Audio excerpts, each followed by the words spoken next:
mas a gente precisa falar desta eliminação prematura na primeira rodada da Copa do Brasil. Tem uma pessoa lá que tá meio estranha Olha hoje isso no aqui, programa. cara. O que é isso? O que é isso? Entrar, velho.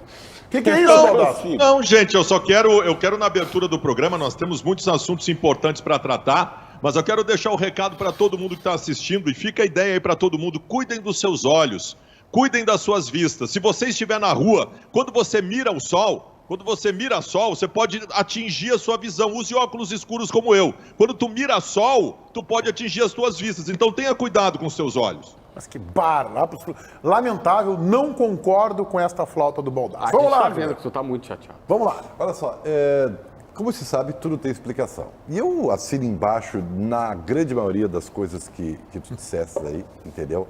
Eu só, tu lembrasse que eu falei, e é verdade que eu falei, que esse time do Grêmio era suficiente. Isso eu falei fora do ar antes do programa. Eu falo pra vocês não conversarem. Vamos ter que pontuar para quando que o Meneghete falou isso?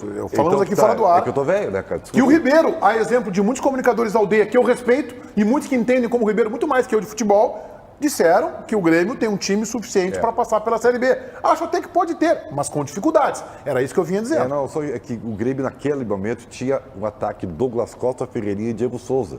Talvez isso tenha mudado, não só pelo Douglas Costa, até porque aquele Douglas Costa que estava aqui não servia. Mas não é isso.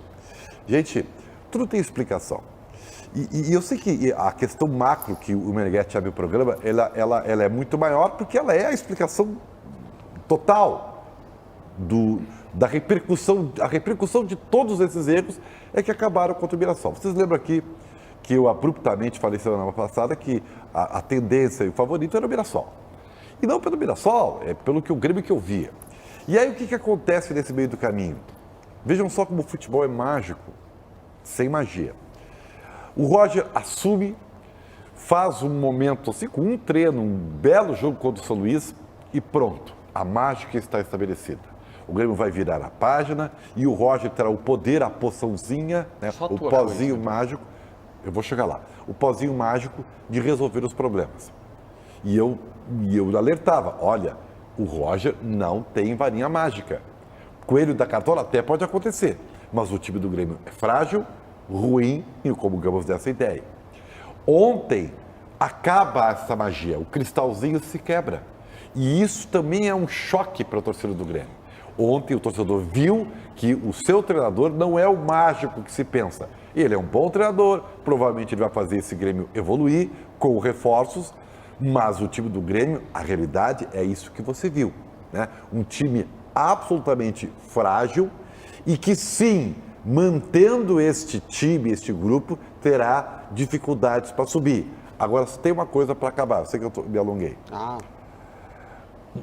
O jogo tem detalhes ontem que nós temos que esmiuçar, porque aí vai nas responsabilidades variadas. Tá bem, que aconteceu. Vamos fazer isso. JB.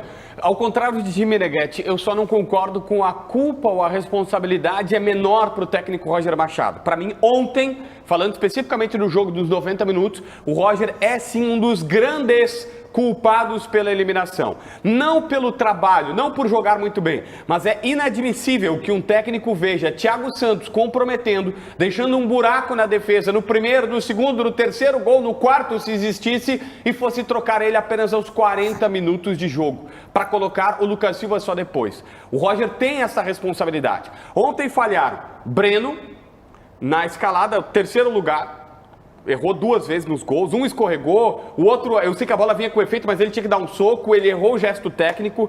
O Orejuela, que no primeiro gol foi frouxo, foi mole, os caras passavam de viagem por ele. E aí o principal, para mim, e se quiser inverter a ordem do Orejuela e do Thiago Santos, na minha visão tá justíssimo, tá? Mas eu vou colocar o Thiago Santos. E aí eu coloco na conta do Roger a eliminação, sim, porque o Roger ficou 40 minutos assistindo, que todo mundo estava vendo, que tinha um buraco, que os caras estavam entrando ali e o Roger não conseguiu enxergar isso. Não sei se ele não quis queimar o jogador, mas o Roger é responsável sim. A gente vai falar da direção na sequência, eu já pontuei alguns jogadores, mas não pode. Eu não consigo admitir que um técnico veja por 80 minutos, 85 minutos, o seu time com um buraco no meio e ele não faça nada. Já vamos debater mais esmiuçar, eu divirjo de ti, tá? Eu acho que o Thiago Santos estava sobrecarregado, mas a gente vai ter tempo para debater e tu para ampliar os teus argumentos. Então a culpa é do Roger. Não, eu não sim, concordo contigo, tá? Mas então a culpa é do Roger por também não botar um cara do lado dele. Mas não é isso. A falha o espaço que os meias do técnica Grêmio deixaram, do Thiago Santos. o Eduardo Batista passeou por ali. Mas vamos lá, Baldasso, vem debater. Eu acho que o Roger também tem culpa. Eu acho que o Roger, por exemplo, no segundo tempo teve um momento do segundo tempo, o Grêmio tinha 3 centroavantes em campo, isso não faz o menor sentido. Põe culpa no Roger, sim. Mas, gente, aí eu tô com o Ribeiro. O que nós tivemos ontem foi um choque de realidade em relação à qualificação. Tem algumas coisas no Grêmio que elas precisam ser ditas. Algumas, talvez, que os gremistas não gostem de ouvir. Vou citar 2 delas. O Diego Souza vai te dar, eventualmente, uma solução porque ele é bom no cabeceio e tal. Só que para ter essa solução, eventualmente, do Diego Souza, em 99% do tempo, tu tem um jogador estático que não contribui em nada para o sistema ofensivo. Essa é a verdade. Outra, o Jeromel, para mim, está na prateleira do Hugo de Leon e do Ayrton Ferreira da Silva, entre os maiores zagueiros da história do Grêmio. O Jeromel acabou. Mais uma. O Orihuela não tem a menor condição de vestir a camisa do Grêmio. O Benítez, se o Grêmio tratar como solução, o Grêmio vai se dar mal, porque ele é aquilo ali, é um jogador de espasmos. Outra coisa, o Grêmio precisa estabelecer identificação àqueles que podem ser solução. E eu vou citar o principal nome que, de novo, ontem se escancarou nesse choque de realidade. É o Campaz. O Campaz é uma solução diferente no time do Grêmio. O Thiago Santos foi mal, JB, porque ele é ruim. Único e simplesmente por isso. O Grêmio tem um time fraco e um grupo fraco. Bom, eu queria pontuar aqui a minha divergência com o JB, ele vai ter a disposição para falar. O Thiago Santos não fez uma grande partida, tá bem, não fez, mas eu acho que ele foi sobrecarregado. E eu não estou preservando o Thiago Santos. Aliás, com isso eu estou responsabilizando, colocando onde eu vejo a responsabilidade do Roger.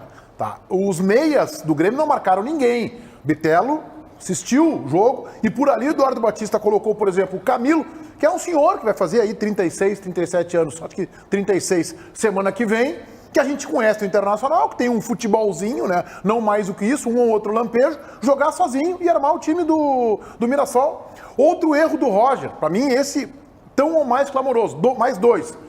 Ele recuou o time no segundo tempo quando ele tinha um placar favorável e aceitou que nos minutos iniciais o Mirassol começasse a encurralar o Grêmio até atingir o seu objetivo, que é marcar o 3º gol. E aí quando ele vai para o desespero, jogou a partir do minuto 14 do segundo tempo com um jogador a mais até os 50 minutos, portanto 35, 36 minutos com 11 contra 10, o Grêmio contra o time da Série C, o Mirassol. Aí ele colocou, tudo bem que ele tem que colocar o Campaz, o Benítez, botar os grandalhão para a área como o Churin, tá bem.